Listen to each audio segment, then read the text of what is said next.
you do sole proprietor, a certain level you do S corp, a certain level you do C corp.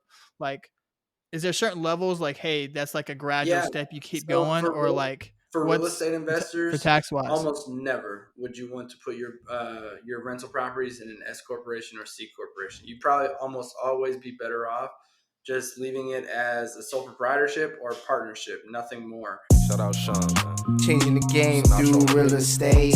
Yeah, changing the game through real estate. I can never wait. Got what it takes to got this on my plate. And I got a budget, teach you how to save. Listen to this podcast, you'll be amazed. Play this any morning, any night, any day. We're the winning team, we were born to be brave. Yeah, changing the game through real estate. Yeah, yeah.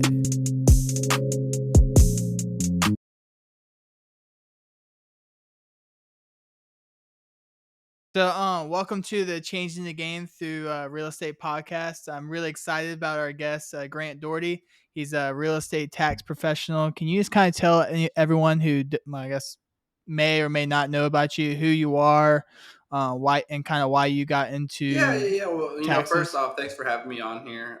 It's always a joy to get on here and talk tax strategy and different financial aspects and different financial strategies. But my name is Grant Dougherty, born and raised in Houston, Texas. I went to school to study finance and accounting. I'm also an enrolled agent. So I've been doing this now. Enrolled agents are just licensed to file taxes in all 50 states. I've been doing this now for about 3 years.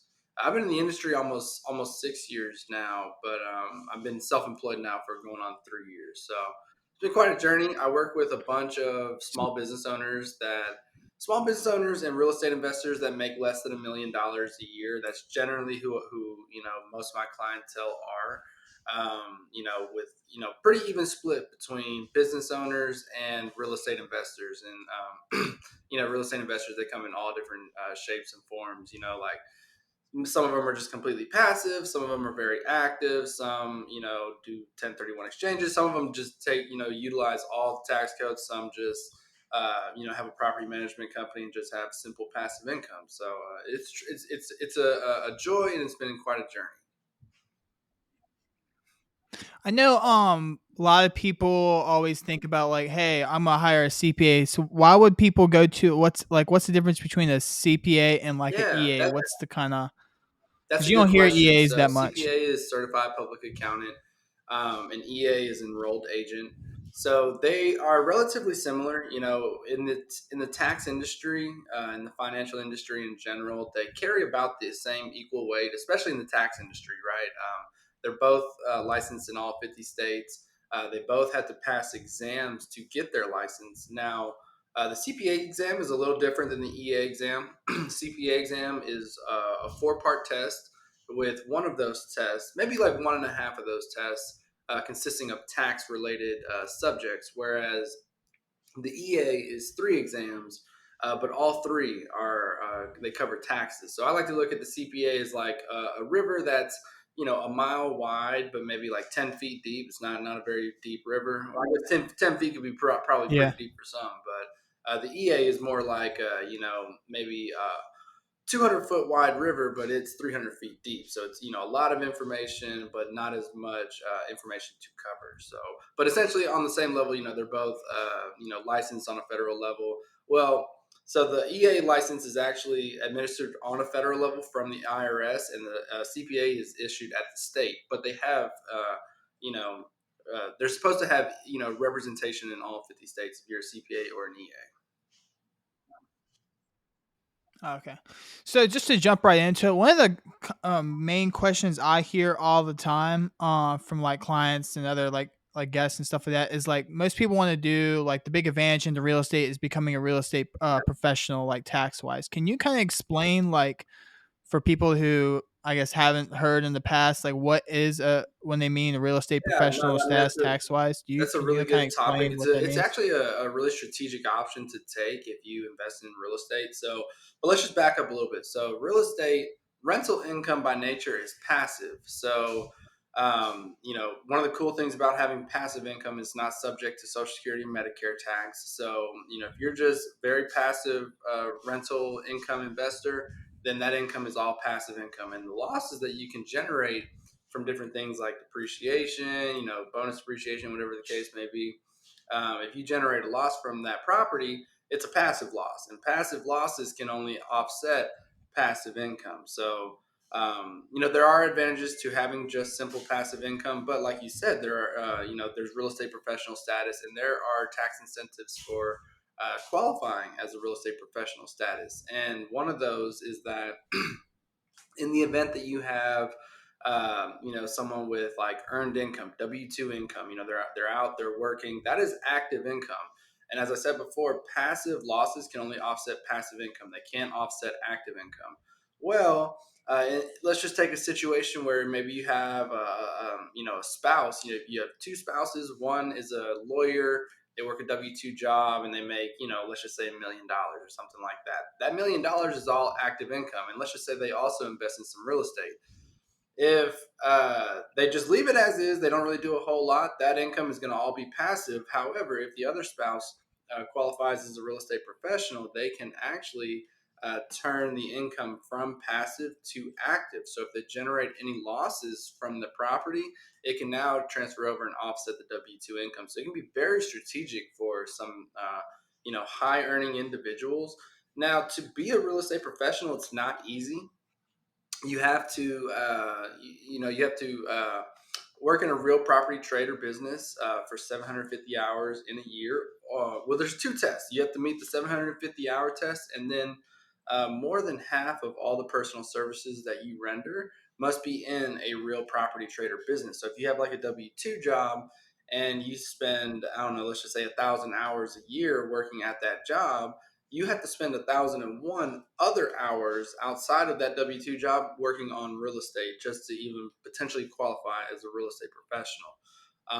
And there's a two-pronged test. So you have real estate professional, and then to turn the income from passive to active, you also have to meet material participation in that property. So it's a two-pronged test.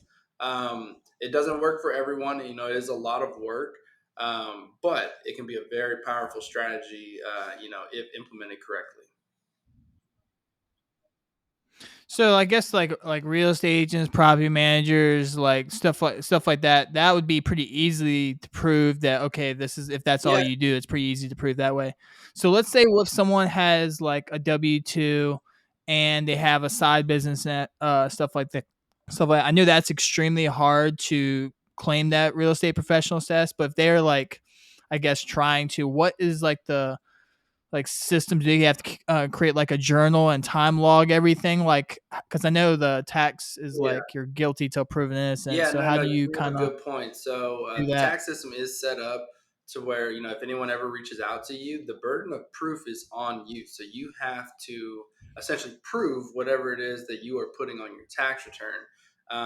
And, real estate professional status, we just mentioned how strategic it can really be. And so you would want to make sure that you document all of your time. One of the things that we mentioned, 750 hours and over half of your personal services must be in a real property trader business. Go to Google, download a template. There are templates that you can download. There are apps that you can download that, to download to your phone, and they can help you track your time.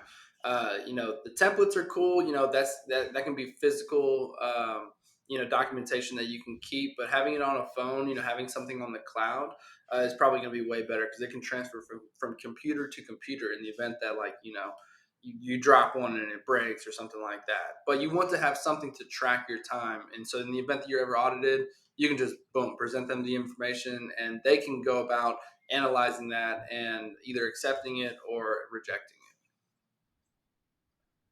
But so how detailed would they have to be like okay like from 1 to 2 I just did real estate or I did real estate, this is exactly what I did, this is my receipts possibly, like how detailed do you have to be on your Being as journal just to detailed as possible is going to be the best option. So, the times that you were working, what exactly you were doing, who all was there, what each person was doing. So, for example, one thing that you'll see is so one of the tests that you can meet. So real estate professional status is a test that only one person, you know, can meet at a time. Whenever you start talking about material participation, spouses can combine their times.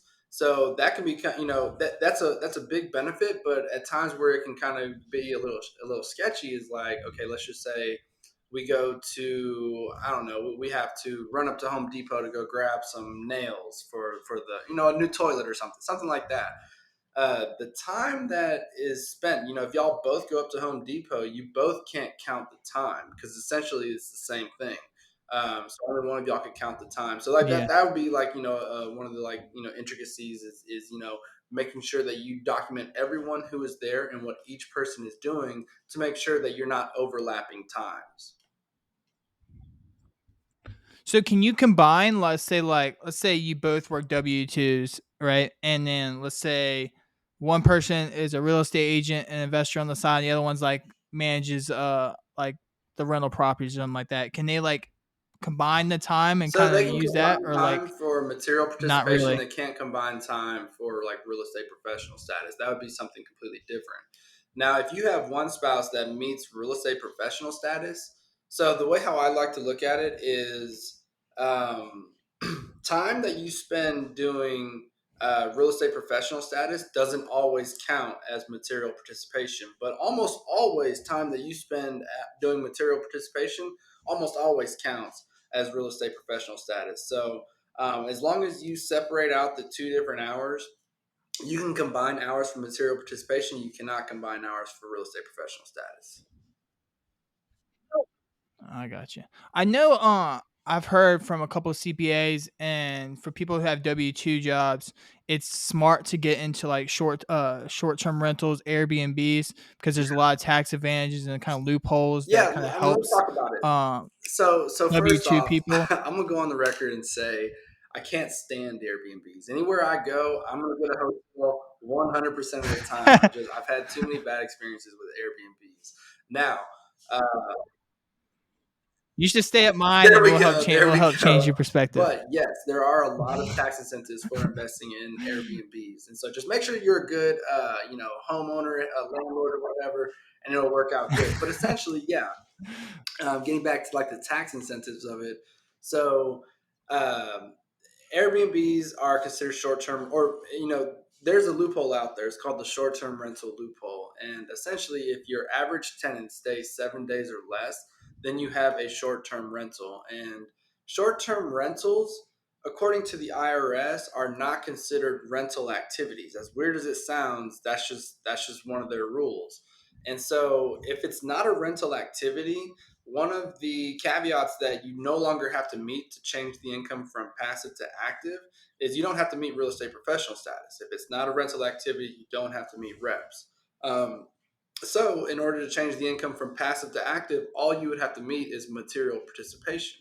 So, a lot of high earning W 2, taxpayers, they'll go and buy a short term rental and they'll meet material participation in that property. And then the losses from that property can offset their W 2 income. So, that's been a relatively new thing that has popped up over the past few years with the rise of Airbnb. So yeah, tons of tax incentives. There's a few other things that you need to keep in mind. For example, short-term rentals. So residential property in general has a depreciation life of 27 and a half years. And then if it's commercial, it's 39 years. However, short-term rentals, even though technically the building itself may be like a house, which would be residential, because it's short term, it is automatically classified in the 39-year property. So that's like a big difference that you would need to keep in mind whenever you're investing in like short term rentals. So for the person to do that, they have to be actively managing it like themselves, like a super host or something like that. They have to Yeah, actively manage it themselves, right? you know, I'm gonna say yes on the podcast just because it's almost impossible to meet material participation if you have a property manager. However, there are always those special circumstances where you do have a property manager and somehow you still meet material participation. But for 99.9% of people out there, If you have a property manager, you are almost certainly not going to meet material participation. So that's just, yeah, that's a really good point Yeah. to bring up, is that if you have a property manager, almost forget about it. But like I said, I mean, all I do is just research this stuff, day in, day out. So, you run across the people that disagree with that, but, generally across the board, I would say no. That's not what I would. That's not. It would be in my plans. If you have a property manager, no. And they should keep a journal also, just like, Yeah. hey, Oh exactly yeah. what they No. do. Boom, Definitely. boom, boom, boom, boom. Okay. You mentioned about depreciating the asset for Airbnb like 39 and a half years. I know this year is technically the last year for bonus Yeah. depreciation. Can you kind of like touch on like, because I know there's so many issues that people want to lower the taxes, and that's a very good um I guess tax strategy also. Can Yeah. you kind Yeah. of No. touch on that, Definitely. on So, what that exactly is? 100% bonus depreciation. Essentially, if you have an asset that has a depreciable life of 20 years or less, then you can have a bonus depreciation. You are eligible to have bonus depreciation on that item. You do not have to take bonus depreciation, but you can resort to spreading it out over many years, which again, has its benefits, right? If you plan to have increased income the next year, maybe it may be better to save some of that depreciation for the next year. The idea with running, with depreciation offsetting the income and getting a larger a larger refund or increased tax savings in the year now is time value of money, right? A dollar earned today is worth more than a dollar earned tomorrow. So that's always something you got to keep in mind with doing bonus depreciation. But yeah, essentially, if you have an asset with a depreciable life of 20 years or less, then you can write off essentially the 100% of the cost in the very first year. Next year, it drops down to 80%. And then after that, 60%, 40, and then 20. So yeah, last year for 100% bonus depreciation, it's a big time benefit, especially for those who may be doing like a cost seg on a property or something like that. Because whenever you do a cost seg, you can usually reallocate about 20% of the property, maybe a little bit more, depending how aggressive your specialist is. But you can reallocate around maybe 20% of the building into a smaller depreciable item, and you can 100% bonus depreciate it in the very first year. Don't forget though that you have depreciation recapture. So whenever you do go and sell the asset, you have to recapture all the depreciation you took. So, I mean, there's a few things that you can do whenever that moment comes, but that's something that you should not forget about, because it does come back to bite some in the butt, and they don't realize it. So I have this one of my business partners. He's about to sell his property in Florida, and he's kind of stuck in a situation where like, hey, this is the last year for bonus depreciation. He wants to sell it. He doesn't really want to 1031 exchange it. He's going to more or less sell it and try to like kind of Mm-hmm. offset that with another property with. So kind of like, let's say for instance, like he sells it, he gets that recapture, and he buys another property, does like a cost say against that, like what would be your advice for, I guess, for him, and like what's the different strategies he can do on his exit, and if he decides to buy another Yeah, property to no, kind of that's like a really offset good. that? You bring up a really good point. So, um, a lot of people like the 1031 exchange. So, like, if you want to sell an asset that you've had, a ton of appreciation on, and then you want to use those proceeds to acquire a new asset, you could look into a 1031 exchange. 1031 exchange, though, they have basis rollovers, so that can be kind of an issue for. Yeah, like the 45-day So whenever you identification do period. a 1031 exchange, you have to identify in 45 and then close on, I think it's 180. Um, but the big thing that I'm talking about Yeah. is the basis. So whenever you buy a property, let's just say you bought it at $1,000 and you took $500 of depreciation, your now new adjusted basis is $500. So if you sell this property and you acquire a new property, that $500 basis rolls over to the new property. So whenever you are looking to claim depreciation, that's like one of the big things with whenever you acquire a new property. one of the biggest benefits that you have is the amount of depreciation that you can claim. You just have larger depreciation amounts. If you 1031 exchange, whatever your old depreciation basis was, it rolls over to the new property. So it's not really strategic from a depreciation standpoint. But like you said, there are also options where you can simply just dispose of the property. You can sell it. You can trigger capital gains tax and depreciation tax.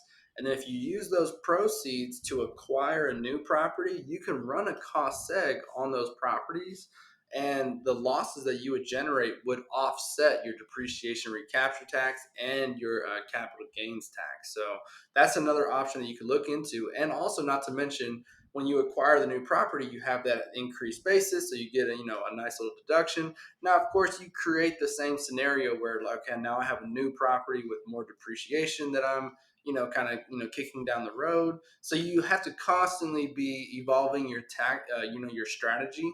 Um, for younger Yeah. investors, I prefer the dispose cost seg to offset and just keep it moving from there. The older you get and the closer to passing that you get, maybe the 1031 is a little bit wiser of a choice. Yeah, because for him, let's say like he's gonna make 100 on it. Hmm. He's about to get destroyed in taxes, but he can go buy multiple properties, cost seg the whole thing, Yeah, and get that to offset that. But I do want to touch on because like a lot of people might not fully understand like what exactly when we say cost yeah. segregation, what No, do you good point. exactly mean? So whenever you buy a property, let's just say you buy a house and the house is, I don't know, let's say $1,500. Let's just keep the math simple. When from that $1,500, the property you buy, whenever you buy a property, you buy the building and you buy the land that's on it. So land is not depreciable, but the building is. And so whenever you have a building, if you buy for $1,500, let's just say it allocates to $500 land, $1,000 building. Okay, this building can be depreciated, and if it's residential, it's 27 and a half years. If it's commercial, it's 39 years. So you would just take, let's just say it's a house. You would take the 1,000 divided by 27 and a half, and boom, that is your depreciation deduction every single year from there on for 27 years, 27 and a half years. Now, where the cost seg kind of jumps in and makes things a little bit more strategic is whenever you buy a property, you buy a house, that house is made up of a bunch of different components on the inside that can be broken out and depreciated at much quicker rates, usually 5, 7, 10, or 15 years.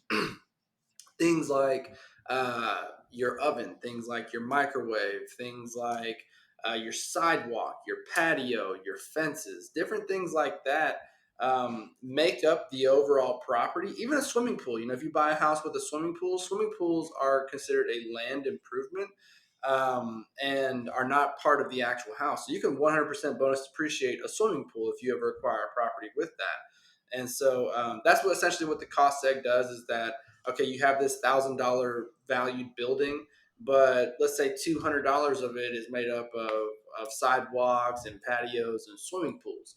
That $200 can be immediately expensed and written off with the cost segregation analysis and 100% bonus depreciation. And so it's just a way to speed up the amount of depreciation you can claim in a year. When we mentioned bonus depreciation and we mentioned cost segregation, is that for people So a listening, is that cost the same seg thing? is just the actual analysis of going in and breaking out the components. Bonus depreciation is the form of actually claiming the depreciation. So doing a cost seg is like doing, I don't know, like a spreadsheet analysis. You're just actually going in and you're dissecting out the information. You're breaking everything out. The bonus depreciation is what you get after you do the cost seg. So with the cost seg, you say building 1,000, swimming pool $500, and then from there you take bonus depreciation on the pool, write that off, and then bonus depreciation doesn't apply to the actual building, so you divide that by 27 and a half, and that's your deduction.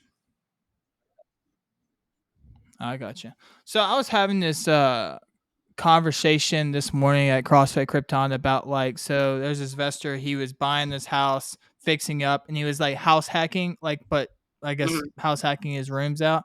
I was wondering, is that kind of the same thing as the Augusta rule, or is that completely different when it comes to like uh renting Yeah, out your so primary residence? he would probably wouldn't be able to qualify for the Augusta rule just because he's also receiving rental income on that property already.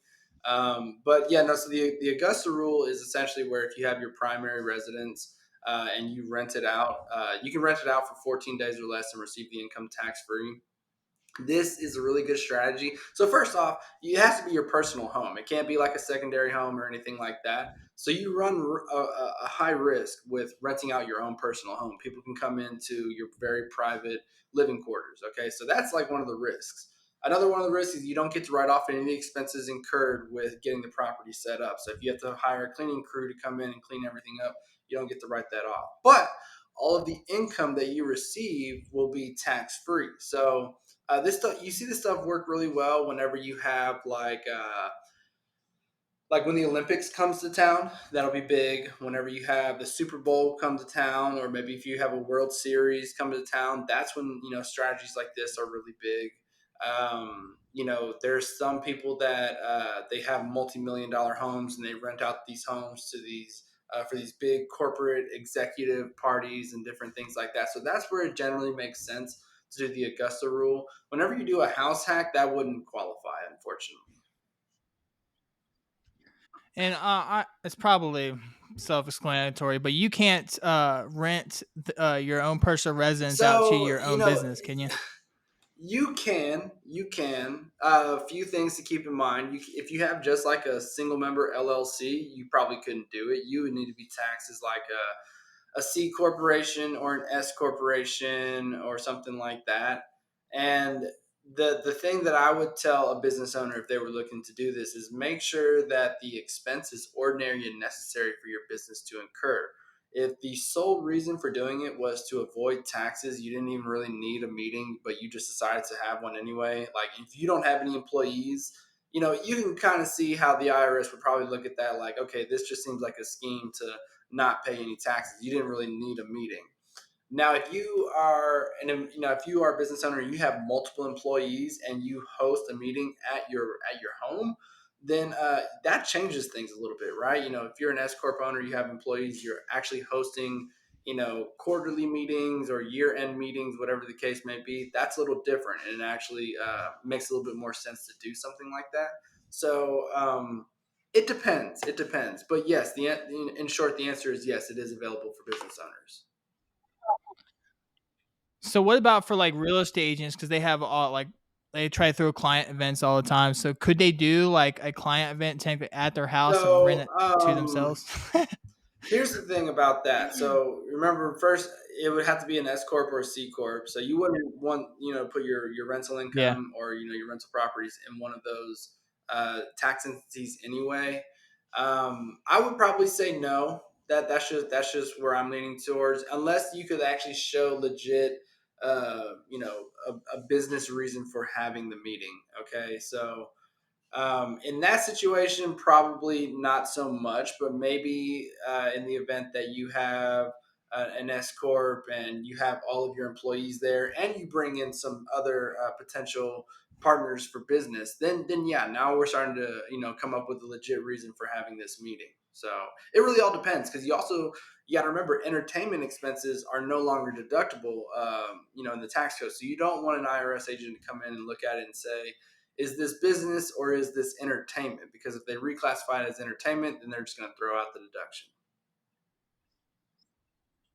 I gotcha. So let's say, for instance, someone just bought a house and they're getting roommates and they rent out their house as like a rental income, and they also live there also. Are they able to use the same advantages as like if they didn't live there? Let's say, are they able to run it like a business and all their expenses? Let's say if they're fixing up the house or um, just certain expenses that come with rental Yeah. property So management, is that they yeah, so get if you're to doing a write house that hack, off you're also? still eligible to claim all the expenses that are eligible to any other rental investor, and you are able to meet real estate professional status and material participation if you meet the requirements. So yeah, I think house hacking is a great way for those who want to get their feet wet in the overall rental real estate investing market. I think it's a great way to get started. because you get a property, you have other tenants paying down the mortgage, and you still get to claim expenses. So I think it's great. I think it becomes tougher whenever you get a little bit older and maybe you have a family or something. That's where the circumstances change. Yeah. And you can't just rent out to anyone, right? You can't rent out to like I can't rent a room to my brother Well, no, and you can say rent he's it out to him. You would paying just like, have or to, can you? charge him a fair market rental value. So yeah, you could still rent it out Oh, to him. okay. Oh, okay. So I guess so. Me and my wife go back and forth with this particular topic. So she loves 401ks. I personally do not like 401ks. I don't like the fact that okay, I'm gonna get taxed. Like I put money tax deferred in with, but on the back end, I'm gonna have make more money, and taxes are probably gonna be even more, and I have to take it out. So what's your take on tax wise for 401ks? Yeah, no, I mean, IRAs or that's a, and stuff that's a like that. really you bring up a really good point. So I think that everyone should be planning for retirement eventually. So if you aren't maxing out, or if you aren't putting money into a retirement account, still have a plan. I run across people all the time that plan to build a real estate empire, and maybe they'll just receive the rental income. And since rental income is taxed less than earned income, it's still a great alternative to maybe like a retirement account or something like that. So some people prefer the real estate route, but yeah, I definitely think if you have a W-2 job, you should look to at least get your employer match on a 401k. I think that everyone should be putting money into a Roth IRA, not only for themselves. The Roth IRA has tax-free growth and tax-free distributions for yourself, once when you reach retirement age. But let's just say that you never actually you never have to use the money in your Roth IRA, and you have some heirs that are going to be around after you're gone. You can actually leave that money to them, and they can receive the Roth IRA and receive the same tax-free benefits that you would have received. So from a generational wealth perspective, Roth IRAs are amazing. Now, whenever you start talking about business owners, they have options for solo 401ks and SEP IRAs. Now, one thing I want to make a point of is that if your only income, if your business is rental income and it's passive, so you cannot open up like a solo 401k and your only income is passive income. So if if you're just a real estate investor and you're just receiving this passive income, you're actually not eligible to take that money and put it into a solo 401k or something like that. You have to have earned income. So a few caveats to think with that. But I think everyone's situation is different. I think a healthy balance of everything is a great way to, set yourself up financially, make yourself financially stable. So you mentioned on the back end of Roth IRAs, they don't actually get like they can pass on that to their kids. So is 401ks different? Like 401ks, oh, they're going to tax it all and then give it to kids. How does that that work on the back end of That's a a really good 401k question. then? So 401k is one of the things that I'm not a fan of when it comes to 401ks is their RMDs, required minimum distribution. So, and don't quote me on the age, it's like 72 and a half or something like that. But whenever you reach that age, you have to start taking out minimum distributions. Versus like a Roth IRA, they don't have RMD. So if you ever just never needed the money in your Roth IRA, you could just let it sit there, just let it grow, grow, grow, and you would never have to pay any taxes on it. Versus the 401k, eventually you do have to start taking money out, or you'll be penalized and different things like that. Now, if you still have money left over in your 401k and you pass, what happens to that money? I'm actually not too sure. I'm pretty sure it would go to your estate, but that'd probably be a better question for like an estate attorney or something like that. Okay. Yeah, because I was curious about that Oh aspect of yeah, it. So you're a big fan of Roth IRAs, not that's not really. I'm not saying that. I like if a W-2 employees and if you're getting oh yeah, free money, obviously match that. But I just personally not yeah. a No, no, fan no. of And 401ks. My I've personal run opinion. across that But plenty. So it's like that's not an uncommon thing to think. A lot of people don't like. So a lot of people also look at it as like, okay, you know, I'm in a low tax bracket now. No reason to really get the tax deduction because it's not like I'm saving a whole bunch of taxes. And then, tax rates, a lot of people, believe tax rates are going to rise. I'm one of them. So, in the event that Yeah, of tax rates course. rise, whenever you start taking that money out as an RMD, if you got the tax deduction at 10%, but when you start taking the RMD at 20%, it wasn't really like a great, getting the tax deduction all of a sudden really wasn't that great. You might as well have just paid tax at 10% and, Yeah, put it in a Roth. And now the money's tax free instead of paying 20%. So that's like my big thing with 401ks is, um, we don't know what the future holds. I gotcha. So one of the main, it's kind of controversial topics going around right now. So they're canceling like Yeah. $20,000 of student loan debt, and I know some states have decided that they're gonna tax that. Like no, I know North Carolina is saying that they are. So what? How does that work? Like, they take that 20,000 that the government gave you for to pay off your student loans? They're gonna add that to your income. So rather than 50, you made 70. So how does that So I'm not kind of sure how kind of all work? the administrative part of it is going to go, work out, whether they're going to issue out 1099s or, whatever the case may be, if they're going to issue out some type of documentation. I'm not sure what they're going to do on that part, but essentially the way how it's going to work is that, you won't have to pay any taxes on the federal level. So I'm not sure if it's completely excluded or if you can put it on there and then it just gets exempted from it. I'm not too sure how that part works out, but essentially, you won't pay any taxes on the federal level. But then, if you have a state where you have a state tax return and they're also going to make it taxable, you'll see that however much that you got forgiven by, you'll see it picked up on your state return. So, still a lot of details that need to be shaken out. I don't think has the forgiveness actually rolled through to anyone yet. I'm not sure if it actually is Yeah, even going to happen or is this like a scheme, but I just know that's what yeah. they said at one point. So I'm kind of curious of like So what's yeah, the tax I'm not too sure implications of, for of that. all the details of how it's going to completely pan out, but essentially what would happen is that on the federal level you won't pay any taxes, and then on your state return you'd see the forgiveness picked up as income, and you would just pay a lower state. State taxes are going to be lower than the Fed taxes, so you wouldn't be. It's not going to be like getting clobbered with federal taxes, but you'll probably still, what's the average state tax, like what, 4 or 5% or something like that. Yeah.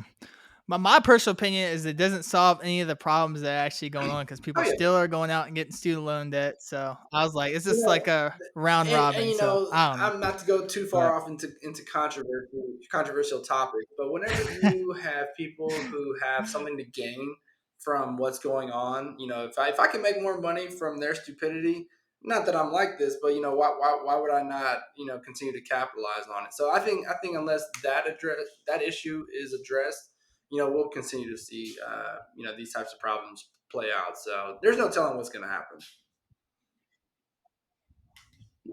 so I know. So let's say for a new investor just started getting into real estate, is there like a really like hey, at a certain level you do sole proprietor, at a certain level you do S corp, a certain level you do C corp.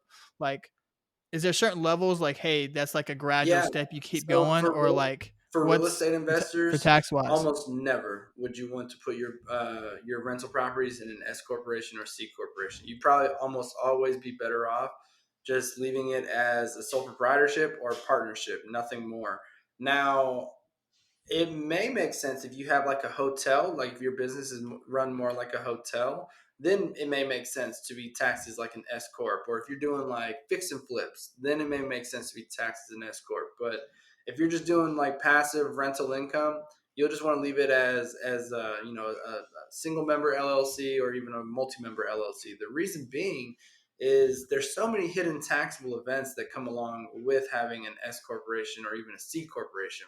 So first off, if you don't own 80% or more of the business and you transfer an asset into it, that's a taxable event. You have to own over 80% for it not to be taxable. Then, whenever you move the property back out of the corporation, every shareholder is going to get hit with capital gains tax. Versus if it were just in a single member LLC, you wouldn't have that issue. Then, So you're saying if they let's say they're an S corp and they acquire a property, they're getting straight capital gains based on that, or because if they don't yeah, own so more than if 80% of you it. if you don't own, so let's just say you're 50-50 and you acquire a property and you move it into the S corp, both partners would have to pay a percentage of tax, based on the value of the building, moving it in. They would have to pay a certain percentage of tax. The only way you can avoid that tax is if you own 80% or more. Then let's just say these 50-50 partners get into an argument and they want to dissolve their own partnership. That building has to go to someone, or it has, something has to happen to that building. So the corporation itself has to sell that asset. And whenever you sell the asset, you have capital gains tax that's associated with that. That capital gain will flow down to each of the shareholders versus if they were just like in a single member LLC, they could essentially just walk away without any major taxable events, like capital gains, or something like that. So what if the S corp um opens up and they own 100% of the a normal LLC, and that LLC owns like 40% of this property, Um, same I thing. would probably have to look at the structure. That sounds like a lot of moving parts, but Yeah.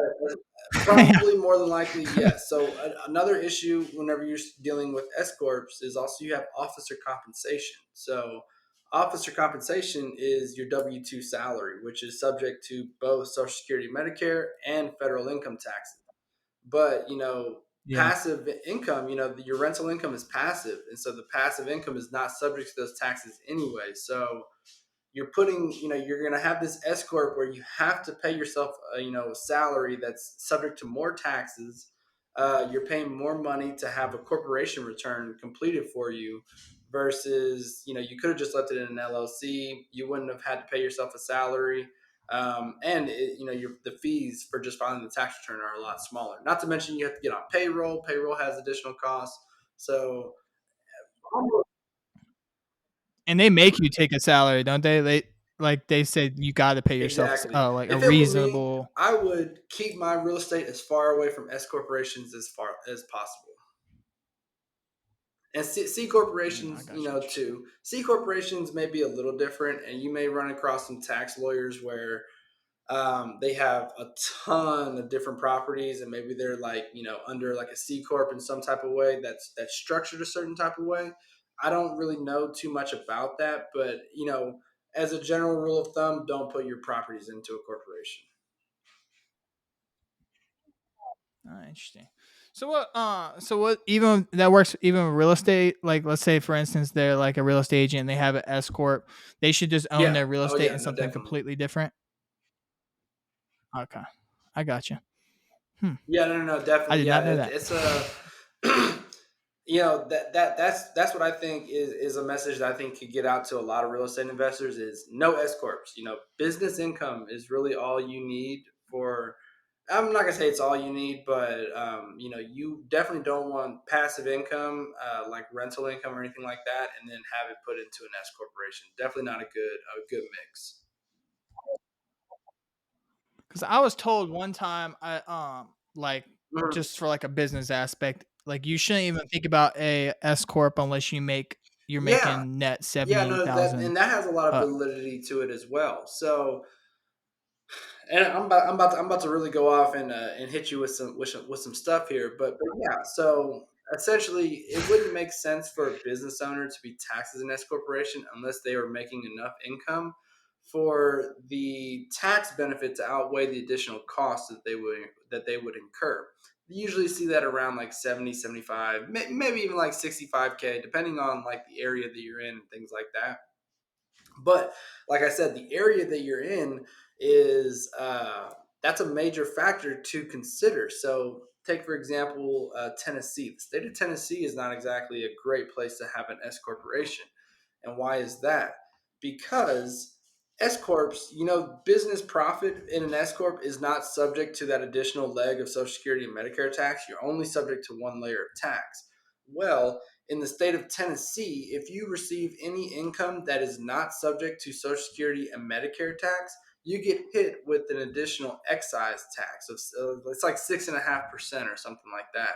So yeah, so Jeez. again, area really depends. It has a lot of impact on your decision as well. So like if you're in Tennessee, even if you have a business, it may not make a whole lot of sense to be taxed as an S corp anyway. Yeah, and I know like for like people listening, like a normal LLC Mhm. is basically just like a pass through to yourself, and mainly the LLC is just there for like to protect you asset Yeah, protection wise, not correct. necessarily tax wise. Correct? Okay, interesting. So before we hop off of here, is there anything that you would like for people that you probably get questions all the time about certain subjects? Is there anything that that comes to mind that you think Yeah. people Oh should man, really there's know so about? many of them. So first off, deductions are not free money. You still have to pay for whatever your deduction is. So that's probably like a one of the largest misconceptions that I run across. Yeah, It's people everywhere that say else, it's just a write off. It's just a write Don't get me off. wrong, I'm guilty of it as well. Like I've definitely gone into like a lunch or something. It's been like a $200 lunch or dinner or whatever. I'm just like, whatever, write off. $200 for 175. Yeah.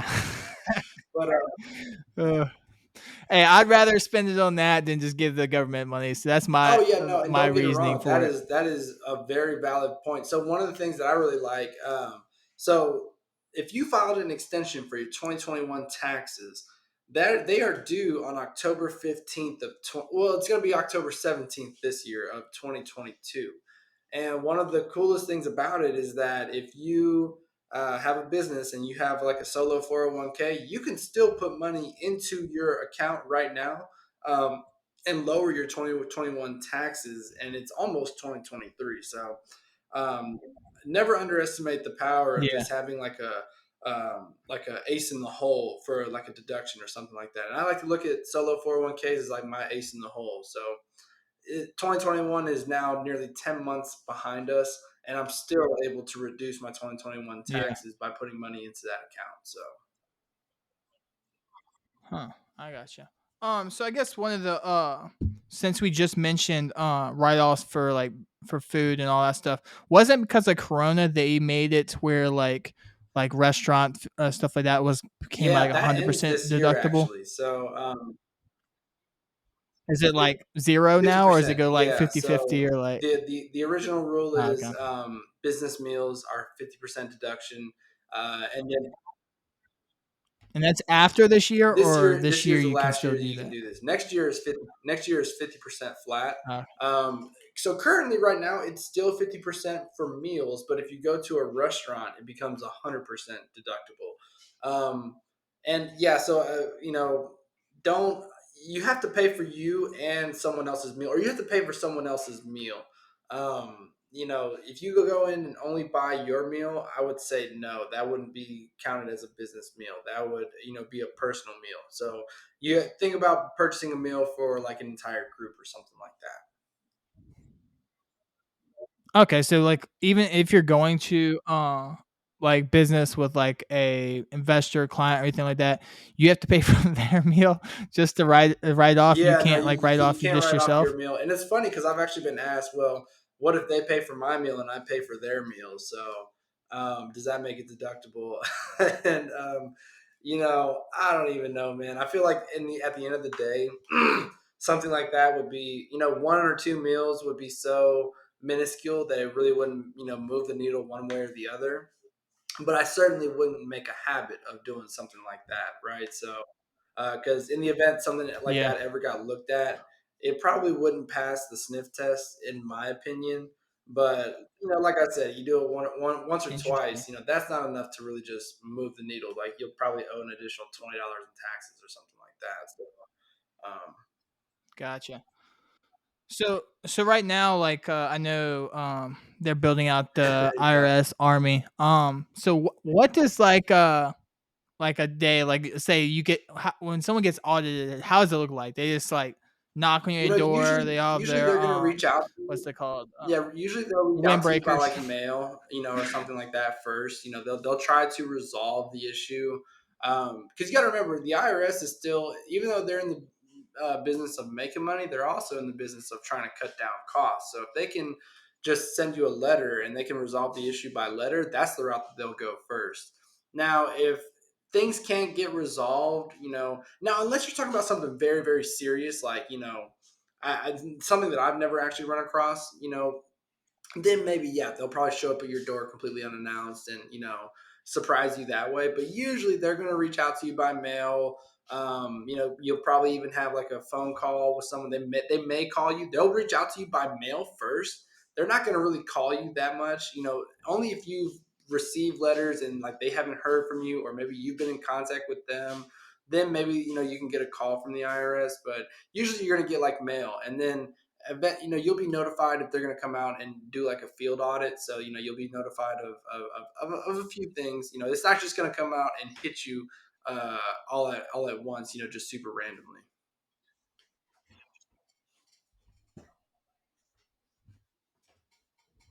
Um, yeah, so It's all good, man. crap, I just lost my train of thought. But okay, so like let's say we just they just got came in with the windbreakers. Is it like, I don't know, do they just come in and say I think, oh crap, shoot, So I I mean, lost usually you got to um remember a lot of these guys are a lot of these people. They're people. They're not really looking to have a painful day. You have a few that'll probably be they'll always wake up on with a bad attitude. But most of the time, these are just people who are trying to work the situation out. And whenever they come to visit you, they kind of already know what the situation is, what they're going to be looking at. So they'll start asking for documentation, and they'll sit down and they'll ask for like your income statement, balance sheet, all the good business reports that you would need for something like an audit. And they just start going through. They look at your tax return, like line 8, line 9, whatever the case may be, and they just start asking for documentation of the different businesses and of the different expenses and different things like that. so it's kind of funny. So I have this friend. His mom actually is works for the IRS, but she's the like the IRS. Like if you threaten the IRS, they come Oh, for you. Yeah. So I was like, man, that's a little interesting. I was like, hey, yeah, no, just keep her IRS away from agents and, me. and officers, they're government agents, so you don't want to threaten them, you don't Yeah. want to mislead them, you don't want to give them false information or anything like that. You want to be very straight up with them. Um, so yeah, Yeah. Because like even if you owe, let's say you owe like, let's say something happens and you mess up and you owe like $5,000 or something like that.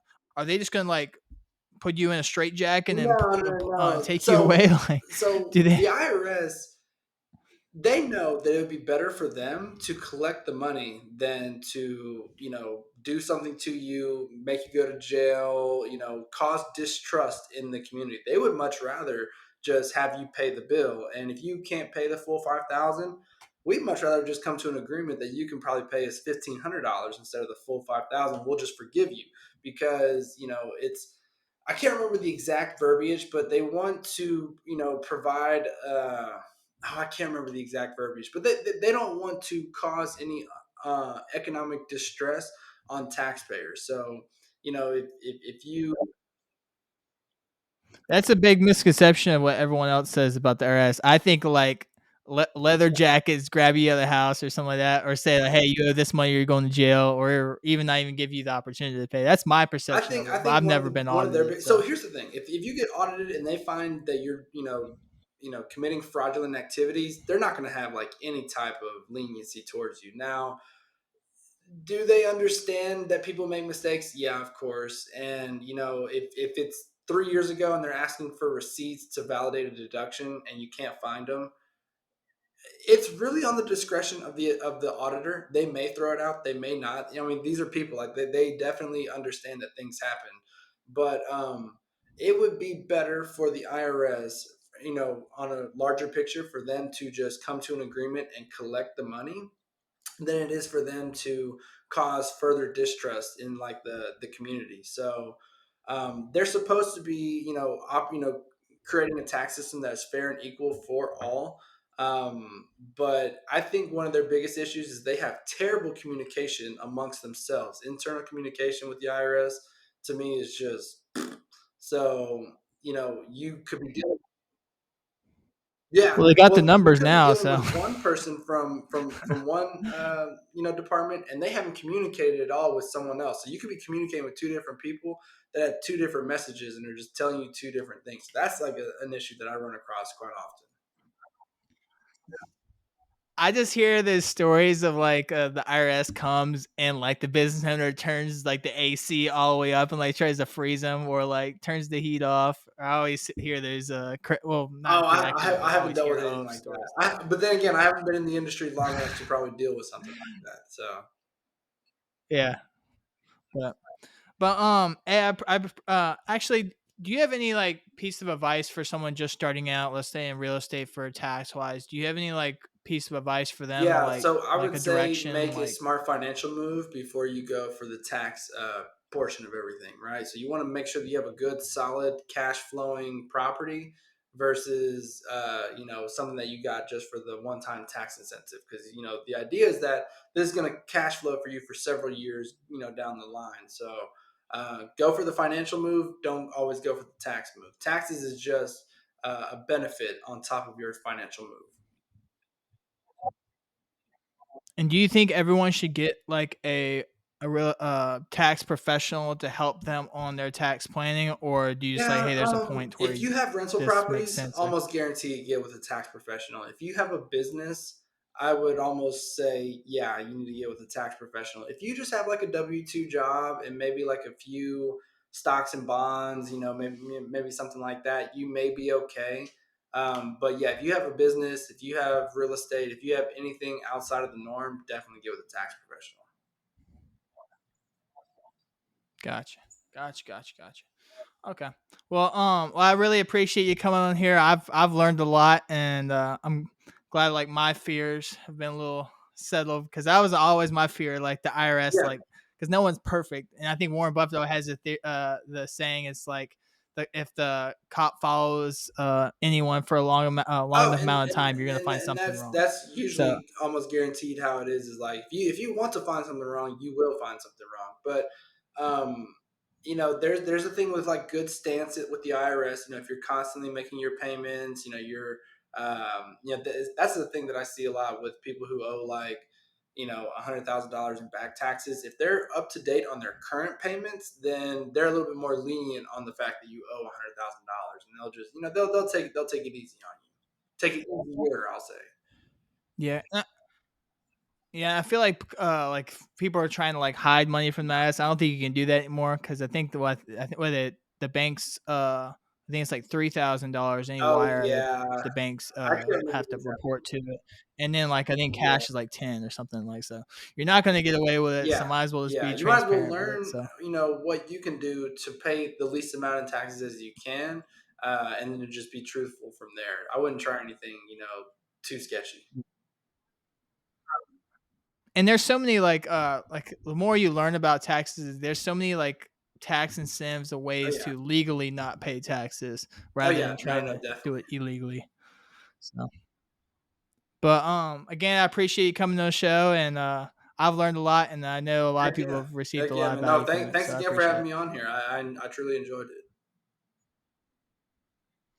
And actually, if someone wanted to hear more about you, learn more about you, Yeah, you can where find can me they find on more about you Instagram at? at Dougherty Tax Solutions, or you can follow me on Twitter at Doe Tax Solutions. You can just check out. I post a bunch of free content daily on both channels.